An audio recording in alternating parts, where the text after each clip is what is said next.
Minha máquina de escrever cospe fogo. Um satélite americano pousa em Marte. Vi a cara dela no cinema. Energia manipulada pelo futebol. A lua no fim da rua deserta. E eu caminhando como um astronauta.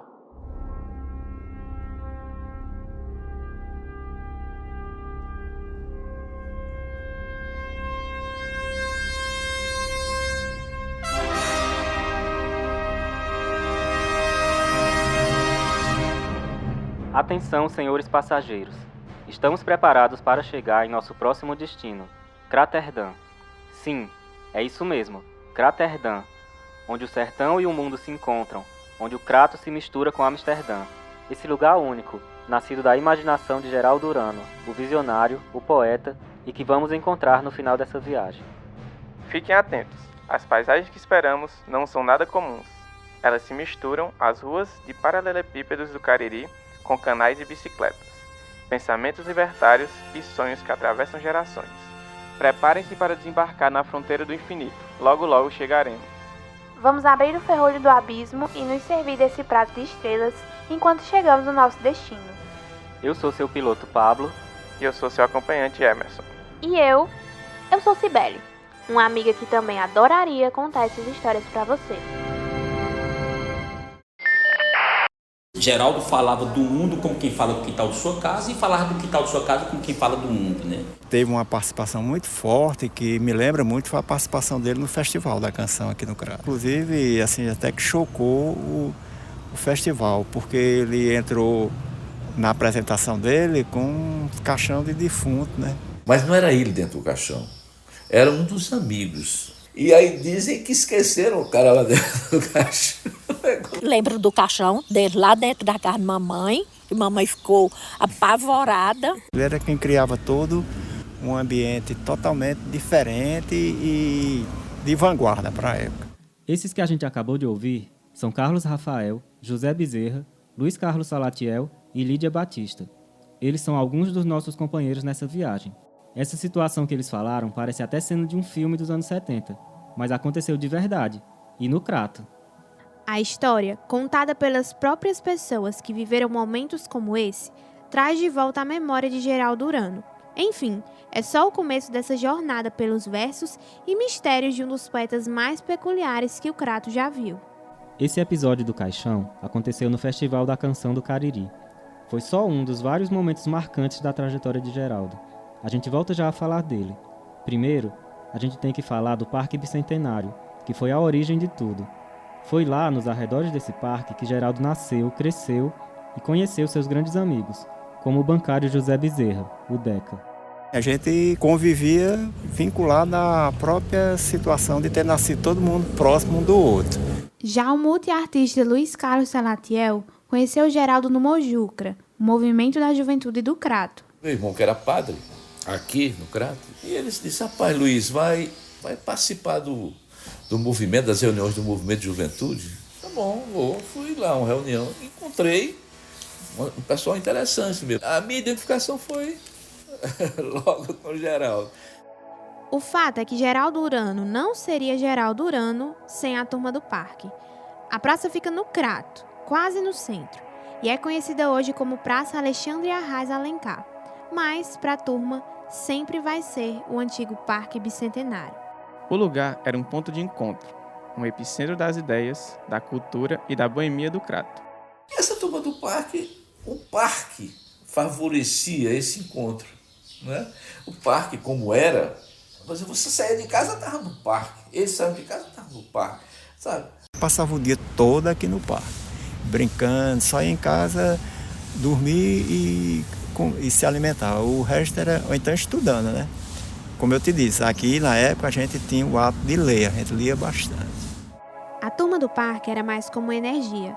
Não dá para definir de outra forma aquele grupo de amigos que se juntavam na praça para falar de literatura, discutir música ou simplesmente jogar bola.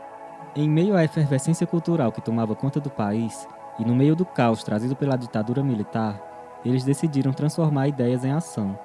Foi aí que nasceu a ideia de criar um festival de música, um espaço de resistência e criatividade.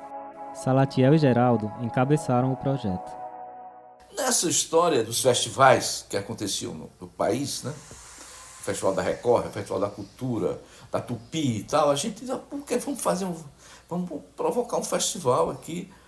E a gente levou essa ideia, eu e o Geraldo levamos essa ideia para Monsenhor Bosco. Aí Monsenhor achou interessante e tal. No momento que ele trouxe para a gente de volta o retorno, ele disse, não, eles estão querendo fazer um festival de paródia. Eu digo, não, paródia não. Isso gerou uma insatisfação, né? Nós rompemos com o movimento de juventude. Mas, numa outra reunião, a gente já não estava mais no grupo, aí decidiram fazer, encampar essa ideia do festival, né? Pronto, o Crato agora fazia parte oficialmente da onda tropicalista que sacudia o país. Era o berço de um movimento local que incentivava as artes e desafiava o regime ditatorial. Aqueles garotos que se reuniam no Parque Bicentenário, antes vistos como simples sonhadores, vieram a ser reconhecidos como verdadeiros artistas, usando a música, a poesia e o teatro como armas para lutar por liberdade e direitos. No meio desse turbilhão criativo, os nomes de Luiz Carlos Salatiel, Geraldo Urano, Abdoral Jamacaru, entre tantos outros artistas, despontaram, conquistando não só o respeito da comunidade, mas também o espaço na história cultural da região. Eles levaram o Crato além de suas fronteiras, mostrando que mesmo em tempos de repressão, a arte tinha o poder de unir, resistir e transformar. Mas eles ainda eram amigos. E você sabe que amigos têm formas diferentes de agir e lidar uns com os outros. Quem se lembra bem da relação com Geraldo são os músicos Abdoral e Pedro Paulo Chagas e o professor Carlos Rafael. Era assim, Geraldo era muito irônico e isso me irritava. Eu fazia uma música, corria para mostrar a todo mundo, aí ele soltava uma piadinha assim. Aí depois, com o tempo, eu resolvi quebrar isso. Como é que eu resolvi quebrar isso? Fazendo uma parceria com ele. E peguei uma letra dele, e sem ele me autorizar nem nada, aí musiquei, que é a música Cuba. É que em Cuba, homens, mulheres e crianças, o que mais é Cuba?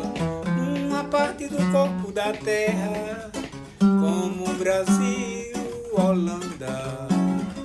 Como Brasil, Holanda. Cuba é feia, não, Cuba? É porque eu grudei muito com ele por causa da música, né? Ele queria muito musicar os poemas dele. E como eu tinha essa facilidade de compor, a gente ficou muito amigo. Então eu fiz, eu não sei nem o número de músicas. Eu acho que eu tenho mais de 50 músicas em geral. Muita música. Geraldo, por mim, assim, eu considero Geraldo como um irmão, um pai, sabe, assim, muito mais do que um amigo. Nossa relação é uma relação muito espiritualista, né, assim, eu acho que a gente tinha algumas conexões que não era somente desse plano físico, né. Assim, as conversas com o Geraldo, ela varava, assim, horas e horas, porque, né, sempre tinha, né, novidade no que ele falava. Cobre com a luz das suas manhãs. Que Geraldo Urano foi um poeta do Crato, conhecido por viajar nas próprias palavras e viver intensamente sua arte, isso já sabemos. Mas antes da Turma do Parque, dos festivais e de toda a efervescência cultural, existe Geraldo José Lima Batista, crescendo em meio a uma família que, sem saber, ajudou a moldar um dos grandes nomes da cultura cratense. Mas nem tudo era tão fácil. O jeito excêntrico de Geraldo guardava outro lado, que sua família, seus amigos e a própria medicina, pelas limitações da época, tinham dificuldade de lidar. Lídia, sua irmã, fala de forma honesta sobre esse período. Foi em torno disso e do que ele via e do que ele percebia que foi formando a personalidade dele, o jeito de ser dele. Depois do festival, aí ele fez uma viagem, né? Viajou um tempo depois, passou um tempo sendo hippie. Depois que ele voltou, aí tinha aqueles momentos, aquele tempo que era de irritação, que não foi fácil para ninguém, nem para ele, nem para ninguém. Esquizofrenia, né? Ele tomava aquelas medicações, mas tinha momentos, pela condição da saúde, que perturbava, porque não é fácil para nenhuma família que tem um problema assim de uma doença mental em casa ser fácil para a família. Chegou a ser internado muitas vezes, algumas vezes na Casa de Saúde Santa Teresa, uma vez em Fortaleza. Carlos Rafael também lembra de como a doença afetou a vida social do amigo. Então, às vezes ele ficava recluso, né? Ele passava uma semana, ele dizia, outubro não vou sair de casa, outubro não é para sair de casa, não saia de casa. 30 dias, depois saía, depois pronto. A doença de Geraldo fez dele o artista que era. E isso inevitavelmente refletiu na sua escrita. Suas poesias falam sobre sentimentos, mulheres, lugares, ligam o Crato e o Cariri à Europa. A Estátua da Liberdade que vem almoçar com ele se reclama da América. São muitas nuances que muitas vezes até parecem nem fazer sentido. Ou na verdade nem precisam ter sentido. Mas é o que faz ele ser único. A professora Cláudia Rejane, que foi amiga e vizinha de Geraldo, fala sobre as características da escrita dele. A literatura de Geraldo é algo realmente também absolutamente transcendental, né? Porque ele foi vanguarda, né? Ele foi revolucionário, ele era visionário. A chamada poesia porrada, né? Que é assim, às vezes é como um soco no estômago, mas de um lirismo assim, e de imagens também poéticas profundas, né? Não há um poeta no Cariri que não lhe deva algo, né? Que não tenha sido influenciado por ele de uma ou de outra forma. Geraldo produziu muito, seja na máquina de datilografar ou escrevendo à mão. Com a ajuda de amigos, foram publicados alguns livros com as obras dele. Em 1984 foi lançado o Vagalumes. Em 1989 foi lançado O Belo e a Fera. Esse ele assinou como Lima Batista. Aliás, Geraldo teve vários nomes durante sua trajetória. Ele foi Lima Batista, Geraldo Urano, Geraldo Merco, Geraldo F. Ele teve vários, mas ele nunca explicou assim sobre os nomes não, sabe? Assim, mas a personalidade dele não mudava, não era um alter ego dele não. Né? Eu acho que ele estava buscando, sabe, a identidade poética. O poeta passa por, né? É um eterno buscador, ele fica buscando, ele fica ali, e eu acho que ele encontrou a identidade poética dele, que é Urano mesmo. Já em 2014, através do 9º edital Ceará de Incentivo às Artes, da Secretaria de Cultura do Ceará, a Secult, foi lançado o livro O Ferrolho do Abismo, que contém a obra completa de Geraldo, contando com as poesias, algumas prosas, cartas e desenhos feitos por ele. Nessa época, Geraldo já estava recluso, por conta da doença. Ele fez poucas aparições públicas até a sua morte. Ele se isolava, né? Ficava sem querer conversa com ninguém. Às vezes os meninos apareciam, ele recebia, às vezes não. Uma das últimas aparições assim públicas que aconteceu foi quando nós fizemos uma performance. Essa foi numa das mostras Sesc. E ele estava lá, ele adorou. Eu fiquei surpreso, porque ele não estava saindo de casa. Mas aí, de algum jeito, a gente tinha dito para as meninas, né, para as irmãs, e ele apareceu lá. Saiam todos da frente. Nenhum de vocês é transparente. Peguem o transporte mais próximo e cheguem a algum lugar. Não fique onde estão, fazendo roda de pavão. O inesperado atravessa o caminho sem pensar. Geraldo Urano agora é uma estrela no céu. Esse era o título do texto publicado por Carlos Rafael em seu blog Cariri Cult, quando Geraldo faleceu em 5 de fevereiro de 2017, aos 63 anos, por problemas cardiorrespiratórios. Um dos trechos dizia assim: se a produção literária de Geraldo Urano, realizada entre as décadas de 70 e 90, tem alguma marca definidora, esta é a da ousadia das experimentações de linguagem, sem que a forma se sobreponha ao conteúdo. Ele não é o melhor, nem o pior, ele é o mais importante poeta, para mim, do Cariri, ou da minha vida. Né? Acho que a grande coisa de Geraldo é porque ele viveu o que ele escreveu. Ele doou a vida dele naquele, talvez, que virou até um sofrimento existencial dele. Nesse ponto aí ele é único, né?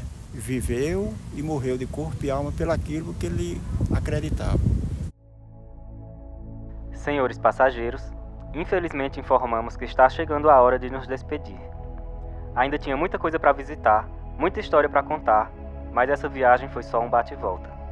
O bumerangue de Geraldo continua passeando por aí, encantando e espalhando sua palavra pelo mundo. Ele é o ser imortal deste espaço cósmico que nós, hoje, sob as bênçãos do poeta, chamamos de Craterdã. Obrigado por nos acompanhar nessa breve viagem. Esperamos nos encontrar numa próxima. Ah, e aqui está Geraldo. Fiquem com a música Lua de Oslo, escrita e cantada por ele e também pelo seu amigo Salatiel.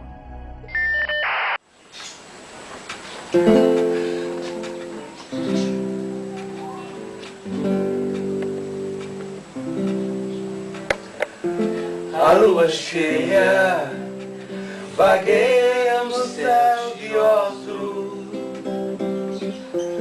A lua cheia vagueia no céu de Oslo. E dos mares, lá embaixo os bacalhaus amaldiçoam a Noruega. Lá embaixo os bacalhaus. Essa produção é um trabalho da turma 2024.1 de Jornalismo Cultural do curso de Jornalismo da Universidade Federal do Cariri. Os repórteres dessa pauta foram Cibele Moraes e Pablo Silvino. A narração, roteiro e a sonorização foram de Cibele Moraes, Pablo Silvino e Emerson Ramon. A edição é de Paulo Vitor Vaz. A identidade visual do podcast é de Emerson Ramon. Os poemas foram interpretados por Derlôncio Dantas. Agradecemos aos entrevistados Abdoral Jamacaru, Carlos Rafael Dias, Cláudia Rejane, José Bezerra, Lídia Batista, Luiz Carlos Salatiel e Pedro Paulo Chagas. Este produto é uma peça educativa e sem fins lucrativos. Girassóis, e girassóis, e girassóis, e girassóis. A lua cheia. No céu de Oslo.